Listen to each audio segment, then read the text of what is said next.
મને છે ને ક્યારેક ક્યારેક દ્વારકા વાળો બહુ યાદ આવે એટલે એવી યાદ આવે ને કેમ થાય કે હવે દોડીને પાહણ જતી રહો, નવો ઓપ્શન હોય યાર પાછળ કાંઈ.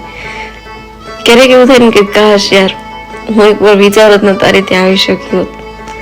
ખબર નહીં તારી ત્યાં આવવામાં મારે ઘણી વાર તો ષડયંત્ર કરવા પડે. બોલો આવું ન કરો તો સીધી રીતે બોલાવ ને એકવાર કે પણ મને મજા આવે છે કે તારી ત્યાં આવે ને બધું ભૂલી જાઉં.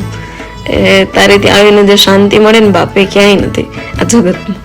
એટલે જ તો હું કદાચ દ્વારે ઘડી એમ થાય કે દુઃખી થાવ, હજી બહુ દુઃખી થાવ ને દોડીને તારી ત્યાં હું કે મને આ દુઃખે એ ત્યાં કેવા આવું ની રસ્તે જ ભૂલી જાવ કે શું દુઃખ છે. હું તો તારી પાસે દુઃખ માગું છું કે તું દુઃખ હજી દુઃખી કર. એટલે એવું થાય કે તું યાદ આવે, બહુ યાદ આવે દ્વારકા વાળા, મને આવવું છે, તું બોલાવ તો દુઃખી કર તો પછી તો યાદ આવે ને. દુઃખ વધારે જીવનમાં હોય ને તું ઈશ્વરને નજીક જઈ શકીએ. એટલે ઈશ્વર પાસે દુઃખ માગવું. સુખમાં તો મજા ભાઈ, જલસા. દુઃખ હોય ને તો રડીને ખૂણે હવે મને નથી મજા આવતી, ભગવાન તું આવ્યું ને કે મને તું તારી પાસે બોલાવ, એવું થાય ને.